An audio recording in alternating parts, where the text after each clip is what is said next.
They are the spearhead of the French armed forces. They are on the front line of every battle.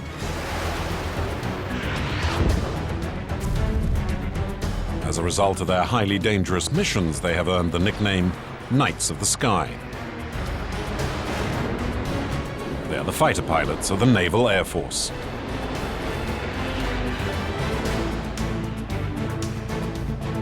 These exceptional men and women are almost unknown to the general public, but from Bosnia to Afghanistan by way of Kosovo, they risk their lives in the service of peace.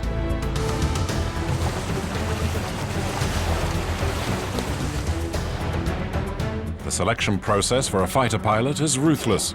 In the air, the least error is fatal.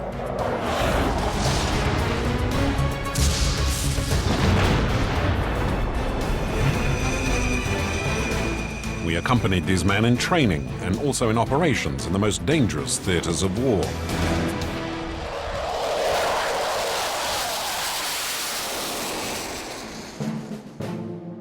This is where it starts for all naval pilots, at Lanveoc near Brest. These young men all have the same dream, to pilot a fighter plane. There are 8 of them. They are 20 years old and were hand-picked after a series of merciless theoretical, physical and psychological tests. But for them, the selection process is only just beginning. And that the least mistake means elimination with no appeal. Bonjour. We should be spending nearly 3 months together, so I'm going to be your nanny for those 3 months. For the next 2 months, you belong 100% to the Navy. You live Navy, you breathe Navy, you think Navy 24 hours a day. Professionally speaking, it's the most difficult period of your lives. For those who want to make pilot, it's the price you have to pay. So you have to work your guts out, you have to fight, you have to be warriors for 2 months. So you're happy to be here. It really is worth fighting for, it really is worth working for. It pays off. Think of all the people who pay taxes for you. There are people who work hard every day to pay taxes so the state can have a defense force. That's what you've chosen as a career. Okay? C'est ça que vous avez choisi comme métier. OK? Oui, capitaine. Yes, Captain. All sentences will end with Captain.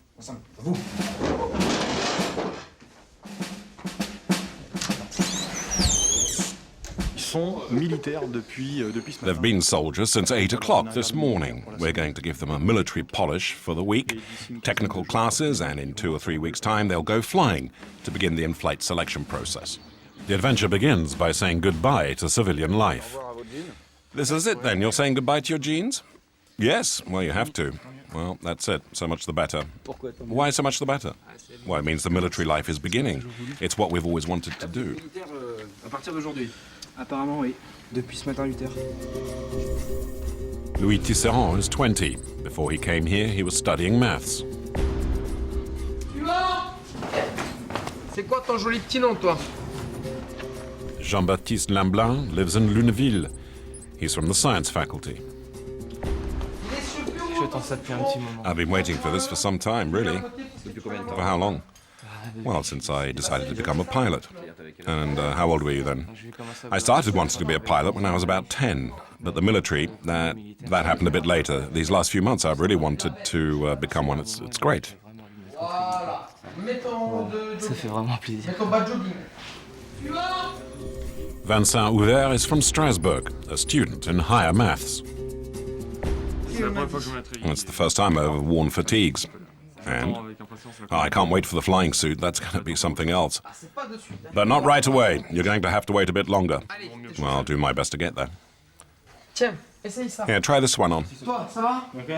That's better. Is it normal for it to be a bit tight? Oh, that's because you're big.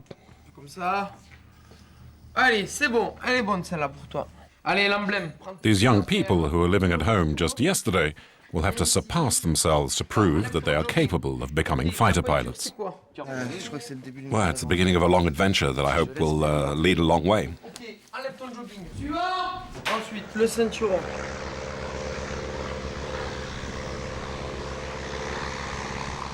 Il faut fermer un petit peu la chemisette. You have to close that shirt up. You haven't got any hairs on your chest, but that'll come during the course. Then you can open it. There. Now you look great. Enfin, il ressemble à quelque chose. Section, en avant, marche. 1, 2, 1, 2, 1, 2. The second phase. Before flying, you have to learn to walk. Louder, lads, I want to hear you. And it's not always easy at the start. Halte. À gauche. Gauche. Reposez. Sac. Des fois, j'ai vu des gars marcher ici. Well, I've seen the lads marching, and it makes you laugh because they would wriggle themselves around so much. But then in the air, they make very good pilots. On arrive à se faire au bout d'une semaine. After a week or two, they get into shape, and when you give orders and that sort of thing, you can see the person's dynamism. But marching is not a criteria of quality, not at all. But what do you expect from them, that they be good pilots or good soldiers? Both.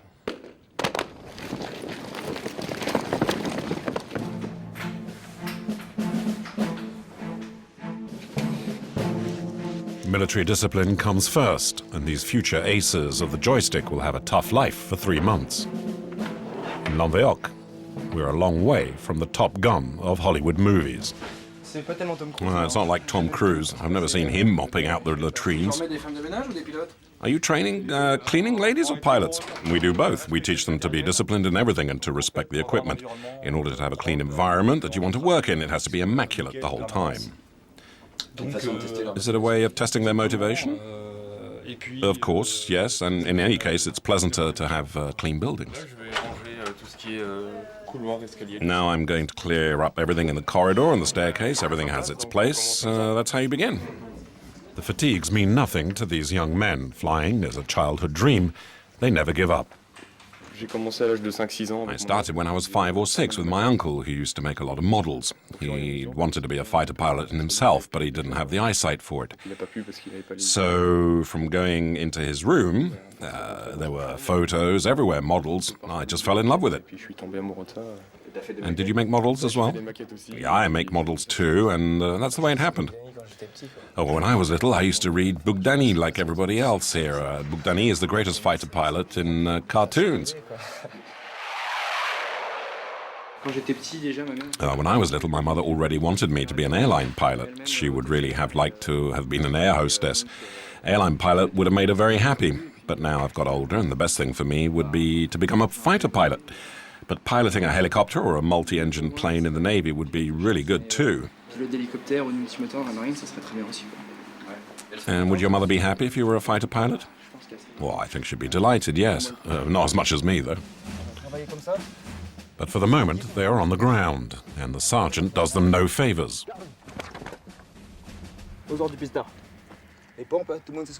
Does everybody know what push-ups are? Yes, Captain. Sorry, Sergeant. We'll try 10 to start with. We're going to do 10 sets. Recovery time won't be very long, no more than 30 seconds. Get ready. Don't push your butts up. I'll count. Follow me. 10 sets of 10 push-ups at the end of the day. For some, fatigue is beginning to set in. All right, once again, get back in position. Physical endurance is an essential criterion for selection. You must never weaken, never complain. Come on, push. Pousse. Allez, monte. Allez, tout le monde. Les gars.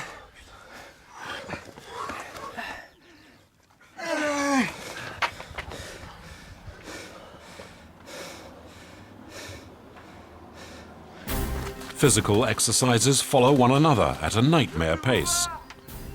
I don't want to see you again. Stay there. I don't want to see you again. Stay where you are. Come on.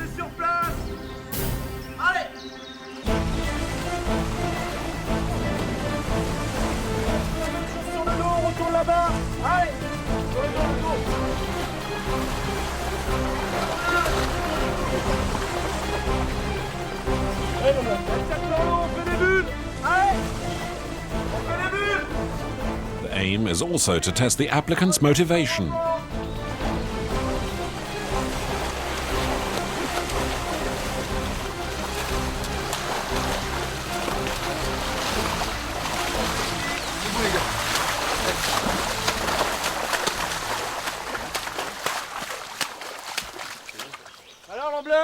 So, Lamblin, you don't like water, eh? Well, there you are. Have you had enough? Yes, boss. Good, so be sure next week, immaculate shorts and t-shirts. Yes, sir. At Lamveoc, discipline never eases, not even at night. It's 10:28, 2 minutes to lights out.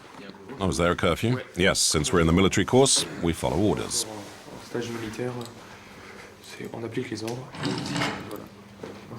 The next morning at Revailly, the first elimination test will begin for the 8 applicants. It's time for the final revisions.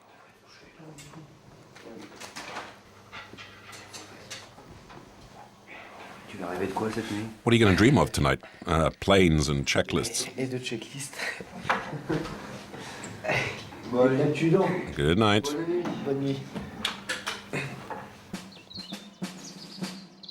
8 o'clock in the morning. Midshipman Roussel, the seasoned pilot, is in charge of the first crucial test. For an hour, the students will work on basic flying techniques.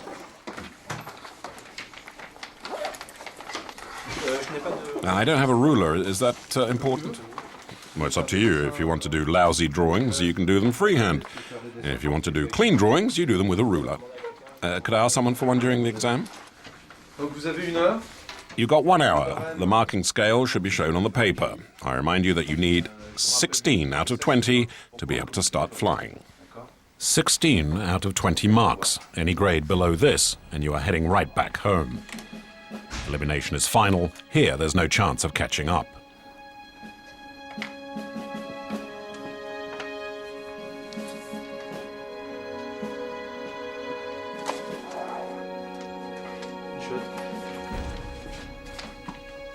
The test over, and Midshipman Roussel grades the papers immediately. With his experience, he is able to spot candidates' weaknesses very quickly. Well, it's pretty representative of the way the candidate registers things and is able to reproduce them just like that, because we demand a lot of learning by heart. It points to any problem of assimilation. He won't be able to go flying because later when he's flying it'll be worse in a pressurized, stressful atmosphere. It just won't work up in the air. He won't be able to register the things we show him in the air and reproduce them in the same way. Back in the classroom, the weight is almost unbearable.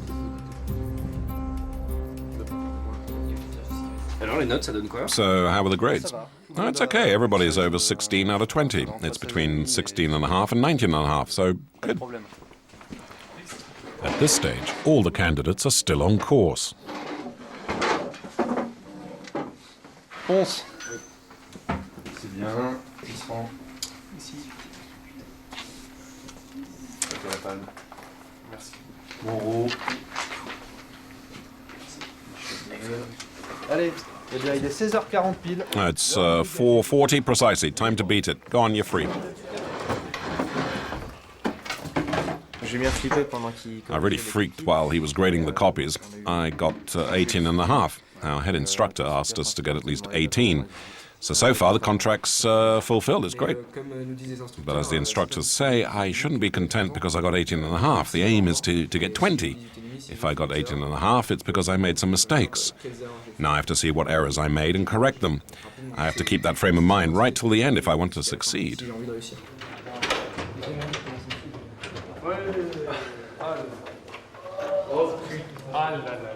The first written test is a success. However, when they get back to the dormitory, there's a punishment waiting. One of them has breached discipline, so everybody pays. It has to be immaculate, it has to be clean. There was a cake lying around, so everything's been put back and the beds weren't made properly. Does it all have to be done again? Yeah, sure, if the beds aren't made properly, it all has to be done until it's done right. Well, they show us how to do it once or twice, and then we have to practice 1,000 times, and after 1,000 times, it sinks in. What does that mean, a mitered bed? Can you show me? Well, it's just a fold here, you see. You do a sort of tuck that you have to fold back under. Well, why? Well, it's just the way it's done. Maybe there's a reason, but we have to do it like that, so that's the way we do it. That's it. Mais il faut le faire comme ça, donc on fait comme ça, c'est tout.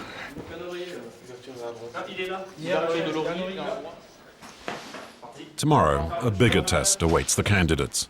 The first flight. They're going to learn the fundamentals of flying in light aircraft. The first flight is a crucial test that will reveal each one's real aptitude for coping with stress and the physical effects of flying.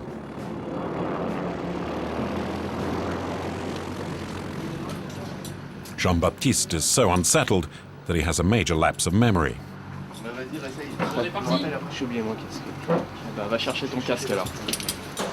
He's not the only one. All the candidates are nervous. The stress comes from the fact that I'm in the process of realizing a long dream, and considering that it's a selection, if I fail, that dream's gone. So at the same time, I have to try to shrug it off, but I mustn't lose sight of the fact that this is what I want to do. Vincent prefers not to answer questions. Oh, I love this.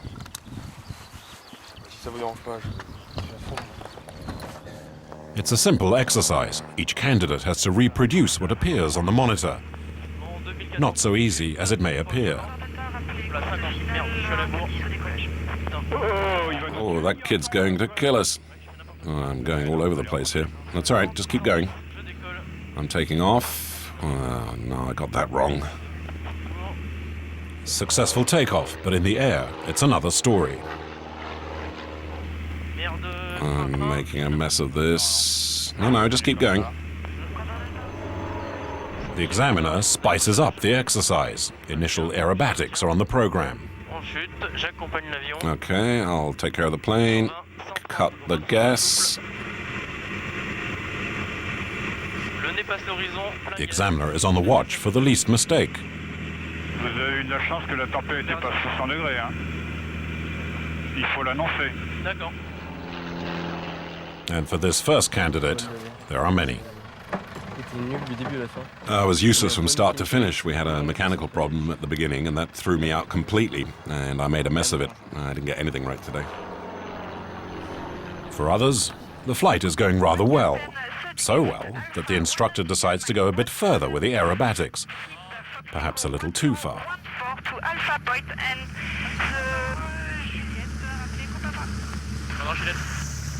Ok. Je me sens pas très bien.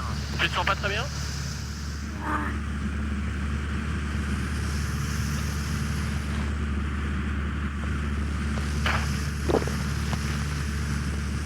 Curiously enough, at this stage of selection, vomiting does not mean elimination.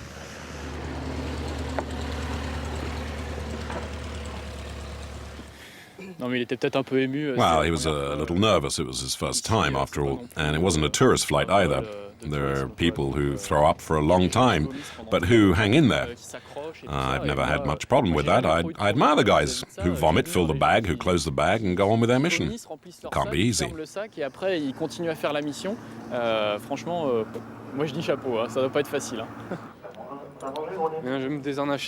going to sort myself out, do a self-criticism, and then find out what causes it so I can face flying without being sick. Dr. Bombert, a specialist in aeronautical medicine, will try to discover the cause of his problem. So, tell me about today, then. Well, about after half an hour, I didn't feel particularly well. But it was okay. At the end of the assignment, he suggested we do some stunts. I agreed to in order to see how it would go. And after the stunt, I threw everything up. So how long did you have the controls for? Oof, not long, maybe 5 minutes at most. Well, it's something that often happens on the early flights, especially with people who don't have much flying experience. And even for someone who has lots of experience, there's stress. These flights are part of the selection process. It's a major factor for being ill during these flights. And it's there that they're shown how to fly parallel to the runway, to bank, and then they try to do it. So in the end, they have the controls for only a little time, and we know that just as on a motorbike, when you're on the back and you're not in control, things can get very unpleasant. The problem is to see whether during training and the selection process, these young men can acclimatize rapidly, or if we're dealing with that very low percentage of people who will always be ill when they fly, and that's when we have to stop the process and tell them to take up some other job. Okay? All right. Any questions? No, that's it. I'll give you back your blue sheet in case you resume flying as soon as possible, and then I'll speak to Robert about it. Very good, thank you. Okay, bye. The first flights last late into the day. Vincent and Jean-Baptiste are happy with their performances. J'aime ça. Oh, I love it. It's not easy, but it's a real job, and I'm going to do everything to get there. It was great to fly, because that's the moment we've been waiting for ever since we got here. On the other hand, Sylvain is not feeling so good. He failed a major part of the exercise. He knows his future is at risk. So how are you? Pas assez rigoureux. Not disciplined enough on maintaining speed, height, safety. So really it was everything that they should have seen today. The verdict is immediate. Midshipman Letellier tells him that he is summoned before a tribunal that will give a ruling on his fate. Sylvain risks being expelled. Well, 9 times out of 10 they start crying. It's a bit like a dream vanishing, a disappointment, a setback. It's no fun, it hits you in the guts. You're stopping something that is very important. You're going for a profession, a livelihood, a passion, a life, and it's a life that's changing. They've done so much to get this far, and then at the final hurdle, but it's a big hurdle to get over. They don't get over it. It's sad, it's tough. In front of a jury of pilots, with no lawyer, Sylvain has to present his own defense. I'm reporting, Captain. Well, we're here to discuss 3 reports, as well as an unacceptable flying test. This means a training review. In your opinion, what's causing these problems? Well, sometimes I wake up at 4 in the morning and I start thinking about the flight, and then I just can't get back to sleep. Well, that's important. Obviously, you're stressed. This is work you need to do on yourself. Continue doing sport, work for yourself, and not the instructor. We're going to think about it. Would you wait in the ante-room, please? Yes, sir. Will he remain with the fleet? It's up to the 4 men to decide.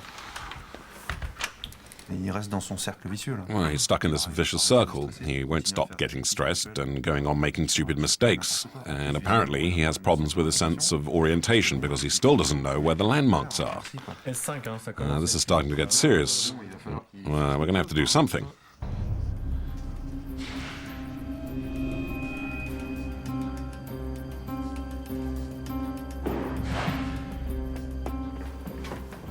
A few minutes later, the jury delivers its verdict. Well, we've summed things up. Your training will go on, so we will have confidence in you. And about the stress, well, in our job, you have to have it. Believe me, anyone who doesn't get stressed is someone who's unaware, and one day or another he'll get into a big mess. But stress also often comes from the effects of surprise. So if you're really prepared properly for your flight, you'll be much more at ease. Thank you, Captain. A second chance is granted, but Sylvain knows that he's had a close call. Oh, were you scared? Did you think you'd be thrown out? Well, of course. You could be packing up your bag and leaving at any time here. It's a turning point. We're trying to mold them, and it's make or break. Now is when it happens. It makes sense. The road ahead is still long for these apprentice pilots. Those who succeed in getting through selection will still have to put in years of work and effort before becoming aces.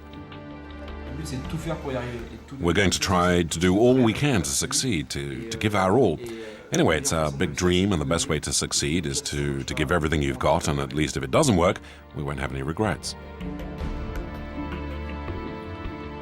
Well, it's the only thing that really interests me. Some people are made to save lives, like doctors. Well, I want to serve others, to go into the forces. It really is something I've always wanted to do.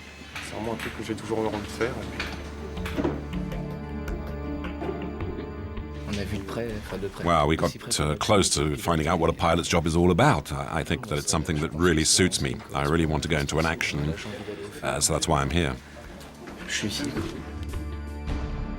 Does Jean-Baptiste have that little bit extra, that gift that will permit him one day to join that very close caste of aircraft carrier pilots?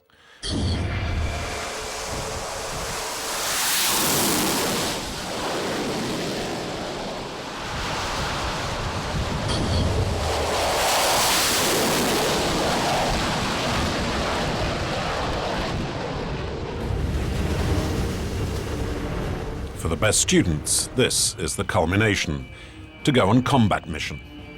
The aircraft carrier Charles de Gaulle plows through one of the most dangerous maritime regions in the world, the Indian Ocean.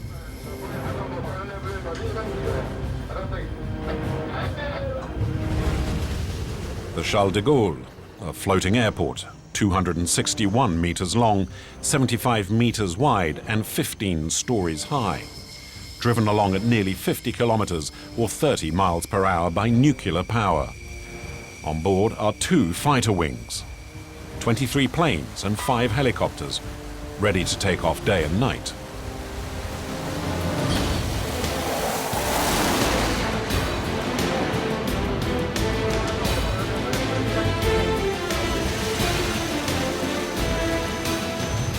The aircraft carrier is one of the key elements of Task Force 473, the Franco-American coalition that is undertaking numerous airborne operations in Afghanistan.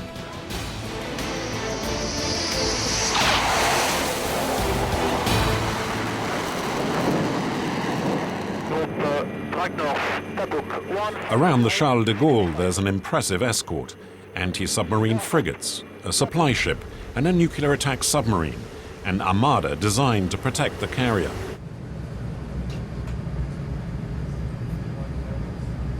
Rear Admiral Magna is in command of this operation, known as Agapanthus. Well, it's an operation that was launched by the Americans after the attack on the Twin Towers on 9/11. It pushed the Americans into an ad hoc coalition to overthrow the Taliban regime, because we were very well aware that Afghanistan was being used as a training ground for terrorists. Emerging from the Red Sea, the heading is set northeast, towards the coast of Pakistan. Operation Agapanthus will last 4 months. Aboard the carrier are 2 fighter wings, 23 aircraft, which carry out numerous operations over Taliban territory. Dangerous operations. At any moment, these aircraft could be the target for a missile. The pilot's mission is to photograph the terrain and monitor Taliban troop movements, but they also support French and American special forces in difficulty in ground engagements with the enemy. Forced to fly at low level to take their photos, the pilots put themselves within firing range of the enemy.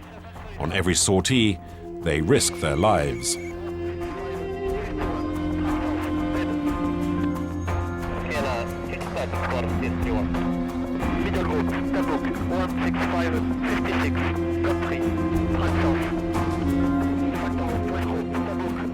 The mission is over, but they still have one test to get through, and no mean one. Landing on the carrier, a delicate operation.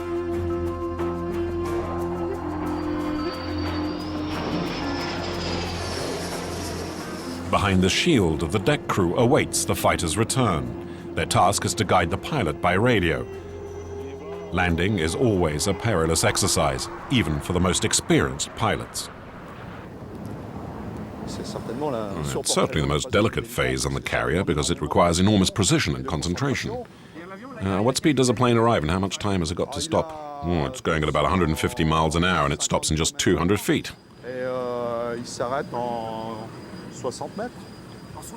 200 feet, that's pretty sudden. Yeah, it's violent. 7 feet to the right. Slowly, slowly, stay level. You're losing the nose, don't climb.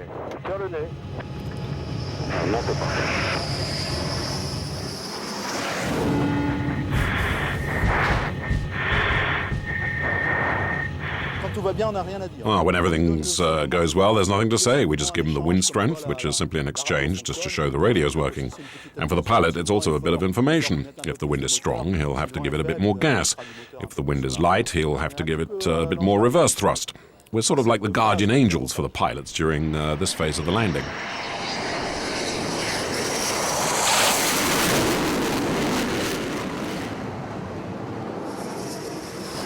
To stop in such a short distance, the pilot must use the landing hook fixed under his plane. A hook that will allow him to grab a cable stretched across the runway. If the pilot misses the cable, it's disaster. A successful landing. The pilot retracts his hook. The cable returns to its position, ready for the next plane. To increase the pilot's chances, the carrier is equipped with 3 cables. In the jargon, they call them arresting gear.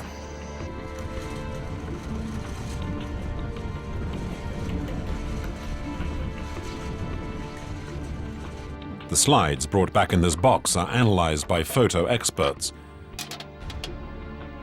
Their objective: to discover suspicious convoys, training camps, arms cache, and even the entrances to caves.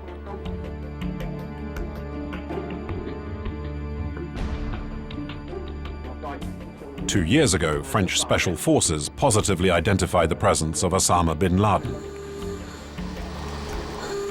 The information was also transmitted to the American authorities.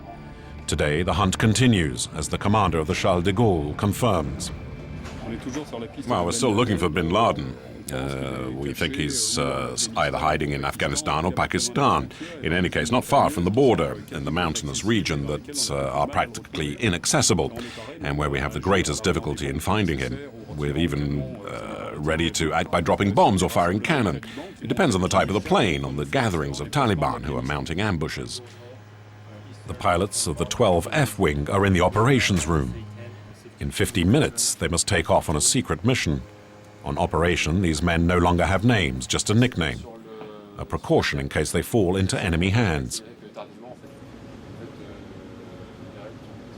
Today, Push is in command of the patrol. This man is an experienced fighter pilot. In a few minutes, he may need to use his weapons to deliver the armament, as they modestly call it. Well, every time we deliver armament, there are human lives down there. And it's not like in Top Gun, where you deliver armament just to deliver armament. There's a realization which is very important, and I believe in every pilot's mind, there's this notion. One day, I'm going to go to war. And naturally, if I go to war with modern weapons, I'll kill. That seems obvious. In a way, it's like the time of the cowboys and Indians. That's to say that when things start getting hot, some part of you has to think about saving your own skin. And then if you get targeted, which means somebody's trying to kill you, it's down to who fires first and hits the target first. Whoever does that's the winner. The survival instinct means that you're going to make sure you fire first. L'instinct de survie va faire qu'on va faire en sorte de tirer le premier.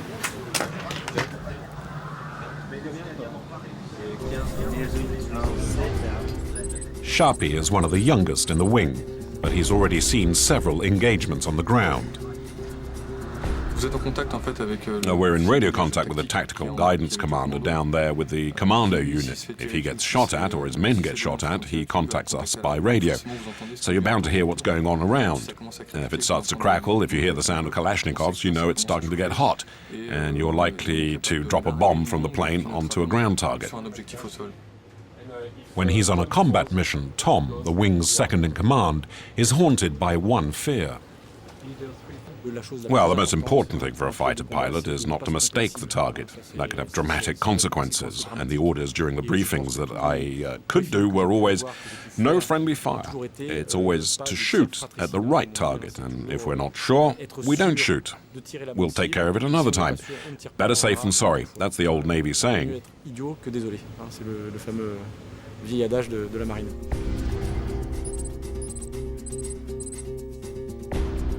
Final precaution before takeoff. Check the equipment, and most importantly, the safety gear.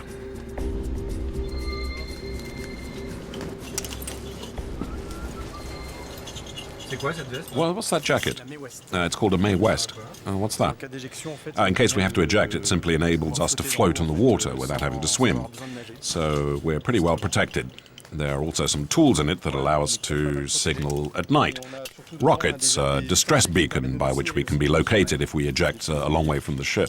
On a une balise de détresse également dedans, qui permet d'être repéré si on s'éjecte assez loin du bateau. The wing is ready to take off, or rather to be catapulted, as they say on the carrier. The planes are propelled forward by a small truck, which goes from 0 to 150 miles per hour in 2 seconds. A stunning acceleration, twice as fast as a Formula One car. During catapulting, the pilot undergoes the equivalent of 5G. That is, he weighs 5 times his weight. At this level, ordinary mortals pass out.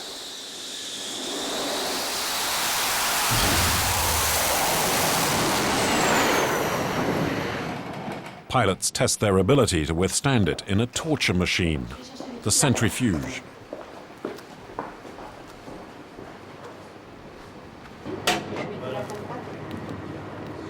They take the controls in a real plane, and in a neighboring room, military doctors observe their reactions. Volontaire sous facteur de charge au profit des forces. Vous êtes prêt, monsieur? Are you ready, sir? Autorisation de lancement. Can I start? Attention au départ. Prepare to go. 3, 2, 1, go. Départ. Voilà, donc on monte. Increasing by 1 G per second, we're at 3 G.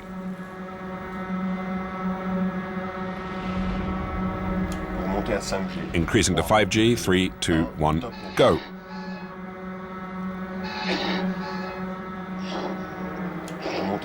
Increasing to 7G, 3, 2, 1, go.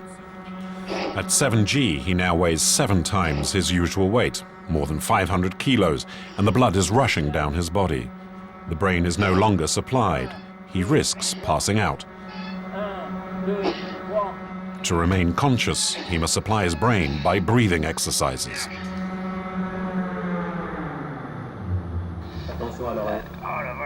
J'ai arrêté le lancement. I stopped the machine. You were not as efficient at the exercise. What load factor did you stop at? Vous avez arrêté à quel facteur de Alors on charge? va regarder maintenant. Let's see, 8.7 G, practically the maximum you see in a fighter plane. If the level of acceleration had been maintained any longer, the pilot would certainly have blacked Le out. pilote aurait perdu conscience, c'est certain.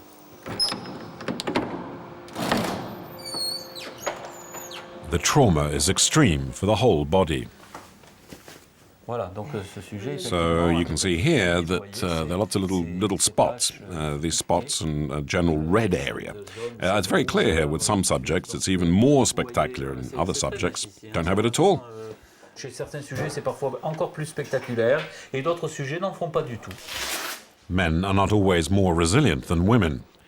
Julie is a fighter pilot. There are only 2 women in the Naval Air Force, and you will see that her physical abilities are impressive.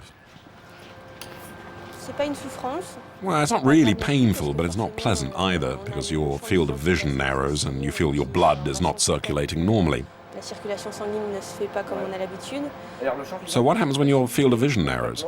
C'est quoi? On a l'impression de rentrer dans un cône. Mais en fait, on va voir de moins en moins bien. Well, you start to see less and less well. Instead of seeing 180 degrees around, it narrows until finally it focuses on a single point, with your vision getting more and more blurred till finally it's like a grey veil, a black veil even, which is to say the blood isn't getting into your eyes anymore. Vu que le sang n'irrigue plus les yeux.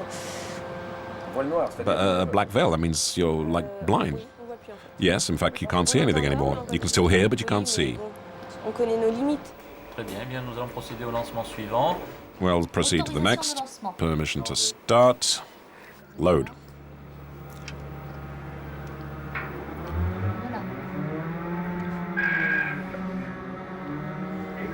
Increasing to 5G. 3, 2, 1, go. 1, 2, 3, breathe. At 5G, everything is fine. Increasing to 7G. 3, 2, 1, go.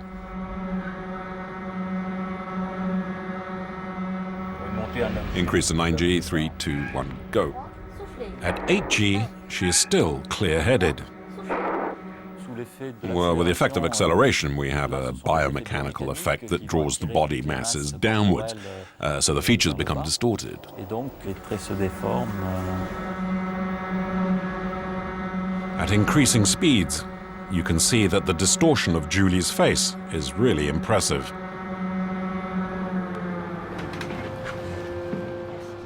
When she comes out, Julie appears on top form.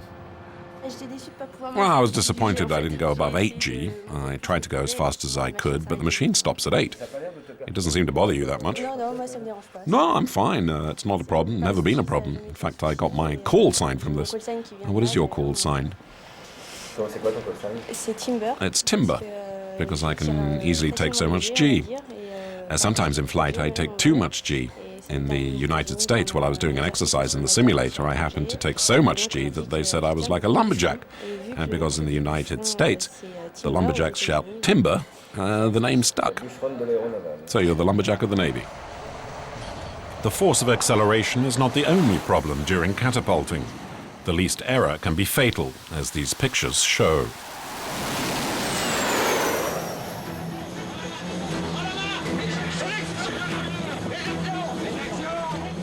In a catapulting accident, the pilot has 2 seconds to eject. Otherwise, he remains trapped in the plane.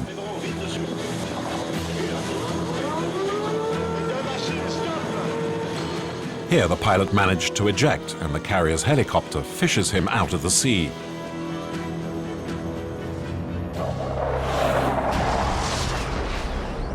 Landing and catapulting accidents are always highly spectacular, as witnessed on these American carriers.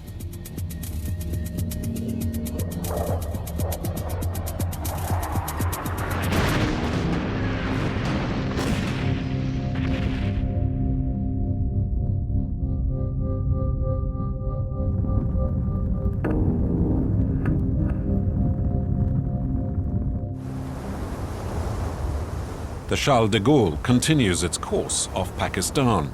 The coast is not far away. On the bridge, vigilance is increased. Machine avant 50. En route au 301. Bien. This is the man at the helm of the carrier. The helm is this little joystick, a metal rod barely 4 inches long that allows him to maneuver the monster. So when you move the joystick, can you feel the ship actually moving? Well, it's light. It depends on the state of the sea. But can you feel it? Machine avant 80. Well, a bit, not that much. No impression at the helm, but the Charles de Gaulle is a monster of the seas. 40,000 tons of steel. On board, an impressive number of crew. Well, it's a human community of almost 2,000 people. It's a substantial village with everything that you find in a small town. So it's like a floating town? Yes, absolutely. On board, there's no cinema, no shops, but the aircraft hangar serves as gymnasium, and you can go jogging at any time, day or night, between a super étendard and a missile.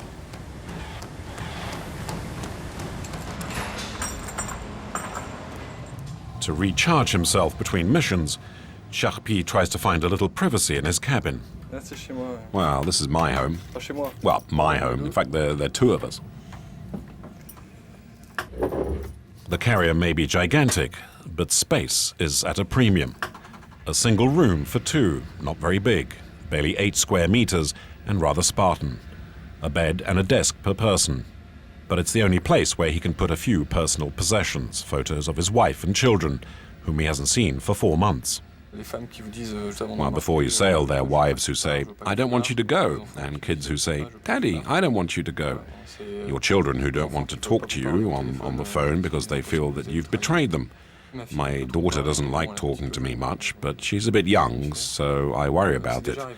Now, it's happened, kids who won't speak to their dad for 3 weeks when he gets back from a mission, they sulk. But mostly the people who do this job, and I think it's a pretty good thing, choose wives who can adapt, who are flexible. For a long time, the preserve of men, naval installations opened their doors to women in 1992. Aboard the Charles de Gaulle, women make up 10% of the crew, 200 out of 2,000 sailors. Marie Vassiliev is an officer. Amongst her other duties, she is the ship's reporter. She edits the aircraft carrier's newspaper. Well, I'm off to interview a pilot for the ship's paper, because we have to do an onboard paper, and by tradition, every time we put out an edition, I interview somebody, and this time I've chosen to interview a pilot.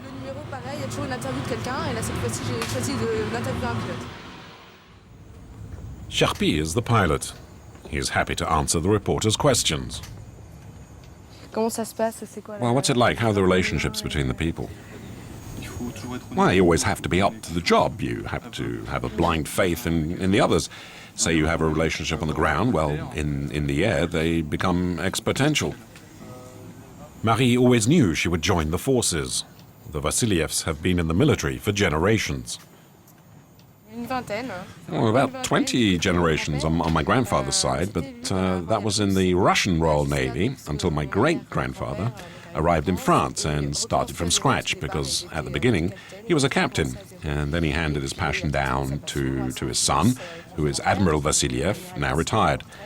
My father is a naval doctor, and there's practically nobody but military people in the family.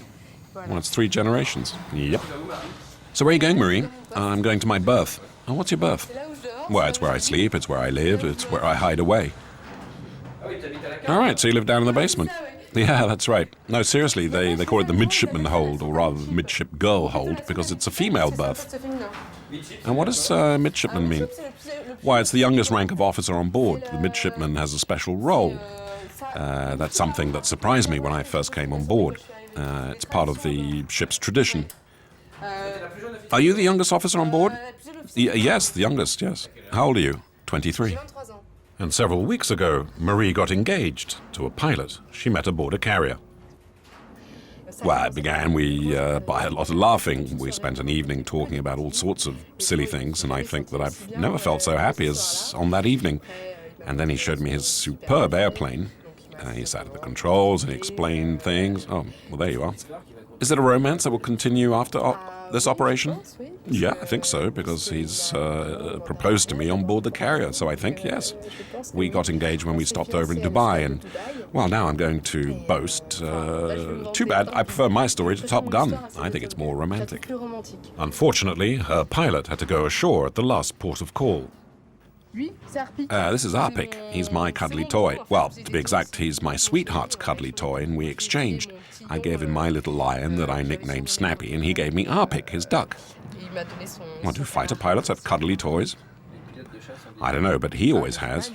But it's great because they have a really tough job, and on the other hand, they're approachable and really nice. And they have cuddly toys. So, in your little house here, did you have photos of him? Yes. Can you show them to us? It's a bit secret, but all right. I'll show you 1 or 2. Here he is in his plane. This is one of my favorites. And there's his plane. You can't see him, but he's inside all the same. You have to realize it's psychological. And here he is again in his plane, and then over here he's with his friends. It's the end of the day for me, so I'm going to rest for a bit now. Time for bed.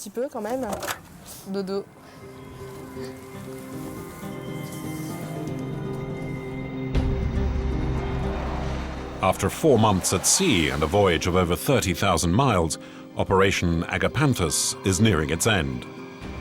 The pilots will have carried out thousands of successful missions.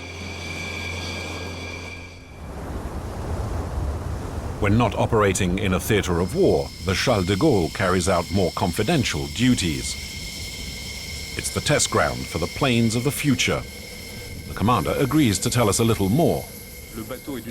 Well, in a way, the ship is loaned to industrialists to allow them to test new equipment, new configurations, new weapons that we fix under the planes, and to check that in every phase of work on board, catapulting, landing, that the equipment is properly fixed, that it resists the acceleration and the deceleration on the carrier.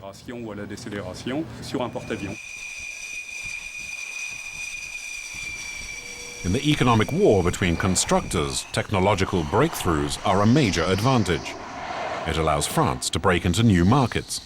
At the controls of these experimental planes are test pilots of exceptional ability. The man who is landing his Rafale on the carrier is a legend in the Navy. Oh, well, who's the pilot, though? Oh, that's JJ, Eric Schadt. He's a former pilot with at least 15 years' experience in the Navy. He was a fighter pilot, and he also knows the environment, which makes things much easier in terms of integration with people and in practical terms of landing on the deck and catapulting.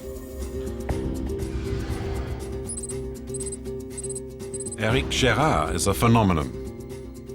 At an age when other pilots are retired from flying, he continues to achieve exploit after exploit. At 50, he is one of the very few still at the controls of a fighter plane. Well, I've been doing this for 30 years. Well, almost 30 years. But anyway, after 30 years, you know what you're doing. I have a feeling that I've never stopped. Do you know how many times you landed on a carrier? Almost 500. 500 landings carried out by a master. His relationship with the Charles de Gaulle goes back a long way. Well, I was the first to land on the Charles de Gaulle. Now, what does that mean? Are you proud of that? Yeah, well, it's nice because it means you've taken part in the adventure of the French Naval Air Force. You know, being the first, the second or third doesn't change much for you, but what's nice is having been there at the beginning. The tests begin. Eric has to test the strength of a new missile mounting system beneath the plane.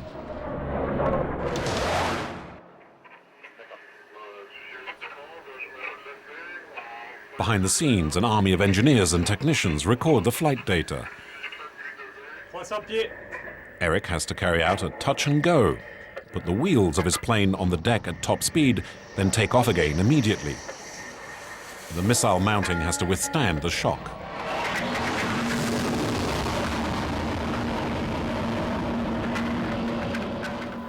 Well, I really bounced. Did you see that? It was great. Okay, it's in the can. The tests are over. Apparently, the missiles remain attached.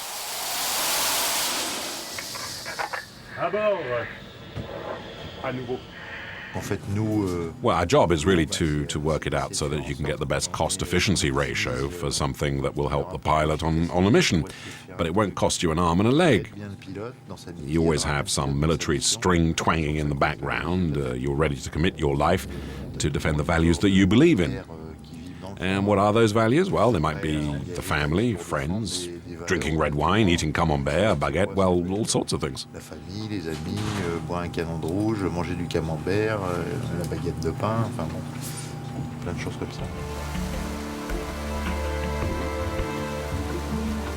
The next morning, Eric Schadt takes off on another mission. He's expected in the Persian Gulf. As usual, he travels in a Rafale, cruising speed 480 miles an hour.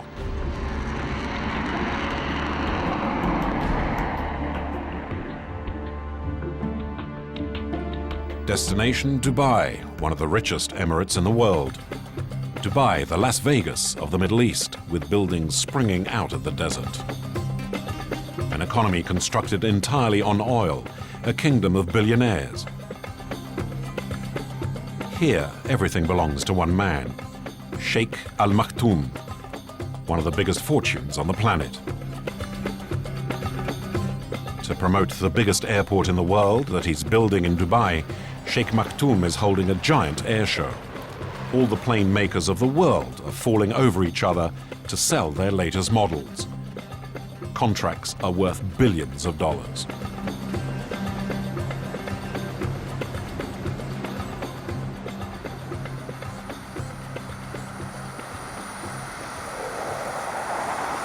At the air show, France is represented by the Rafale. On the eve of the official opening, Eric completes his final practice. Tomorrow he will have a few minutes to persuade potential customers that his plane is the best in the world. And to do that, he must reach perfection.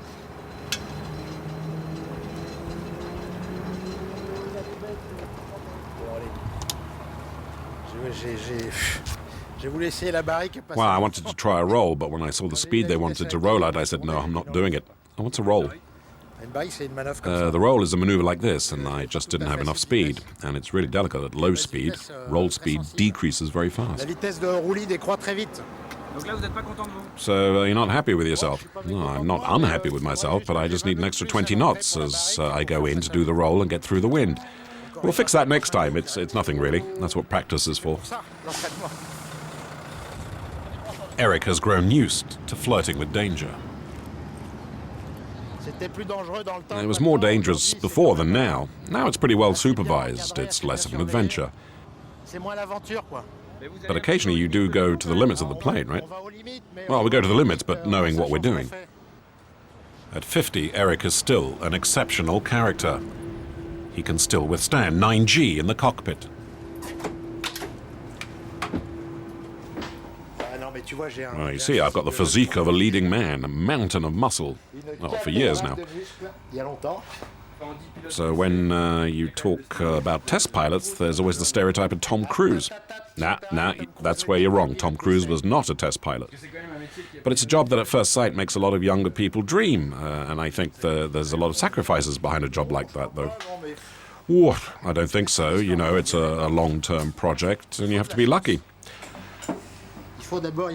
First of all, you need luck, because not everybody ends up as a test pilot, because there aren't that many jobs going. You already need to have the luck to have a reasonable physique when you're young, not to be totally brainless. Then some kill themselves because they do stupid things.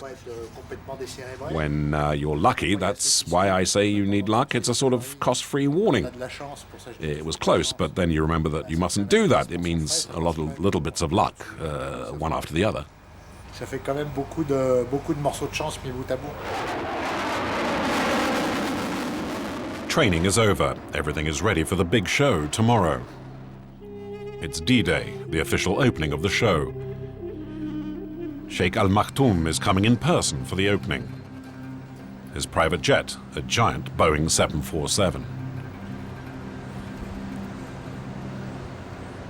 Like any self-respecting sovereign, this prince of petrol never goes anywhere without his court. An impressive entourage. Every manufacturer at the show is trying to do one thing: charm His Majesty into signing contracts. At the same time, Eric is heading for the pilot's briefing to prepare for his flight. My car's locked. In this room, you have the best in the world, the elite among test pilots. From jumbo jets to tiny gliders, these men can fly anything, in the most extreme conditions. And here, everybody knows Eric. It's an excellent presentation, really.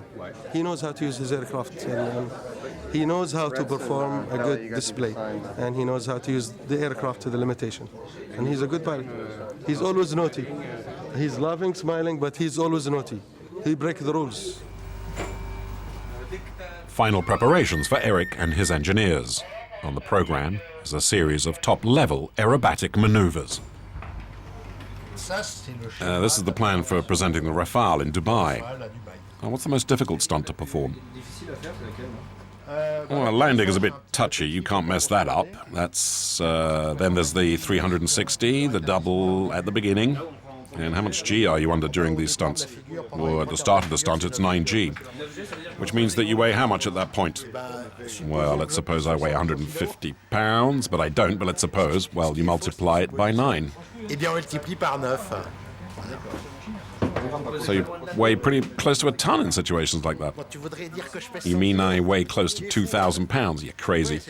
Yeah, that's about it, though. You weigh not far off a ton on the seat. And how long does that last? Well, a 360 lasts about 20 seconds. What would happen if they put someone behind you who had never been in a fighter plane and you did that program? Well, he'll lose his sight a number of times and probably his hearing too. Would he pass out? Probably. Well, definitely. It's Eric's turn to hit the runway. He'll give all he's got to demonstrate his plane's capabilities. The stakes are enormous. Billions of dollars for the French aeronautical industry.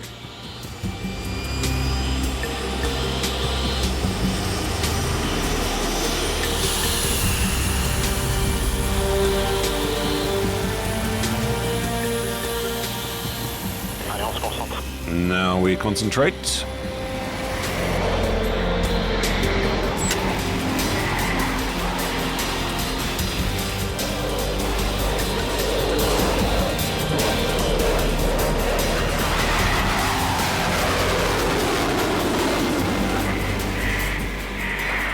Maneuver follows maneuver at frantic speed.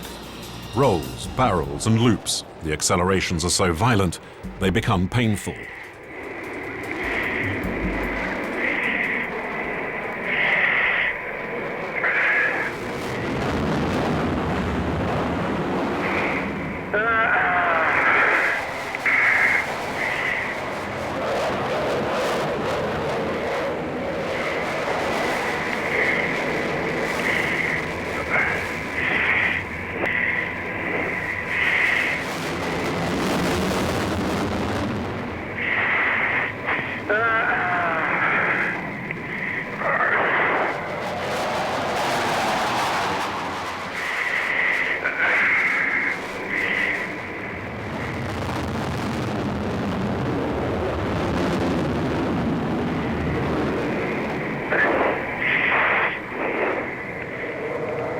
demonstration cannot go beyond 7 minutes. 7 minutes during which he must give his all.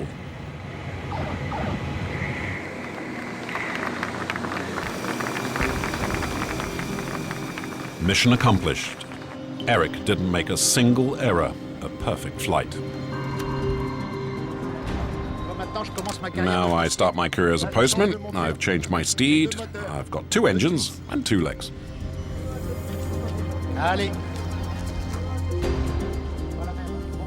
Okay, Bernard, shall I wait for you or what? Did you see? A tight turn even on the parking lot.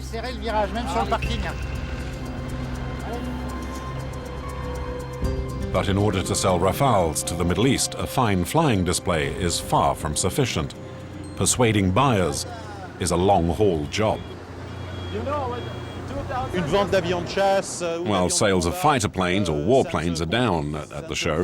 A warplane is sold to an Air Force at the end of an extremely long process and at the end of many, many stages.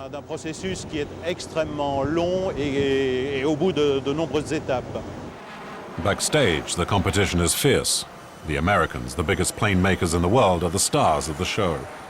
In the sky are their latest technological innovations, like this latest generation stealth plane.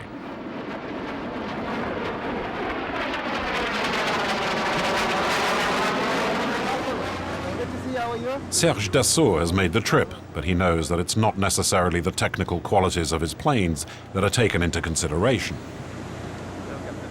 In every technical evaluation of our planes, we have always been placed first, because the air staff have always appreciated the technical qualities of our planes. Then the politicians decide and say, no, that's not the one we want, it's the other one. So there you are. Either the Americans accept, as they have till now, that we share the global market, which means we can sell something, or, as it seems at the moment, they try to block us everywhere. That's why so far we're not going to get any contracts. So far, no foreign contracts for the Rafale, but the prospects are good. Negotiations with several countries are in an advanced stage, but the information remains confidential. But for Eric Schadt, it's the end of his mission. He leaves Dubai in his Rafale. He has 7 hours at the controls ahead of him before he lands at Istres, his home base in the south of France. A flight that requires refueling 3 times in mid-air. An Air Force tanker plane escorts him the whole way. A flying service station.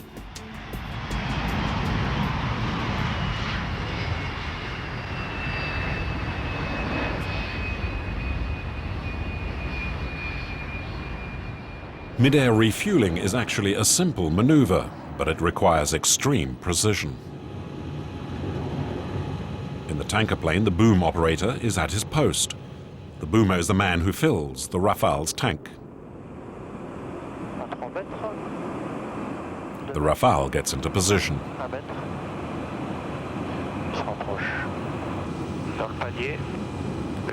Contact. We're in stable contact and we're refueling.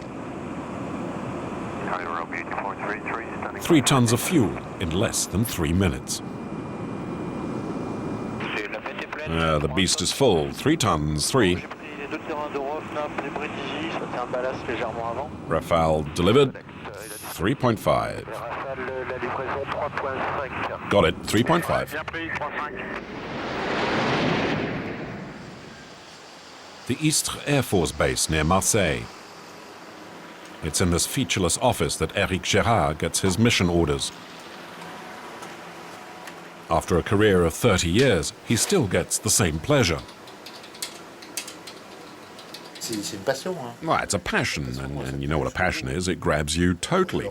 When I stop flying, I'll still go on thinking about it. You can never draw a line. Well, you've had the good luck, which not many people have, to realize a childhood dream. Well, that's exactly right. And the most wonderful thing about it is to still be able to fly the latest planes at the age of 50. Regularly, I mean, because if I was still in the Navy, I wouldn't be flying. I'd be flying a telephone with a desk underneath it. A desk underneath a phone. You see a little cassette, a little test report, and then you're off again. Un petit ordre d'essai. Et voilà, on est reparti.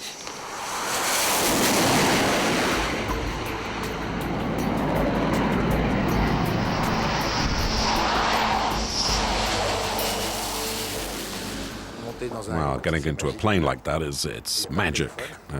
First of all, there's no phone, you're king of the skies, and there are no idiots around you. It's almost total freedom.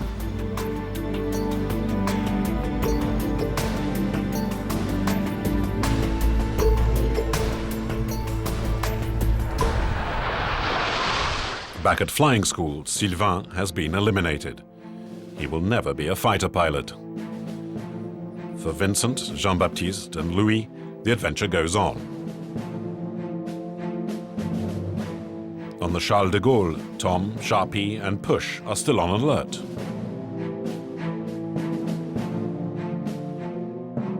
And as for Marie, she married her fiancé during the summer.